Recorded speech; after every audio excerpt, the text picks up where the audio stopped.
Well, today we're going to be painting Mother's Day. a Mother's Day thing. So this is what we did a few years ago.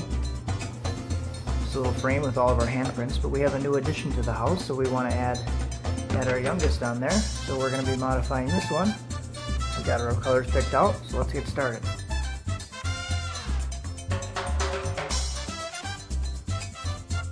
The largest hand, just my hand. I'm just going to put some paint on. Try to get the fingers.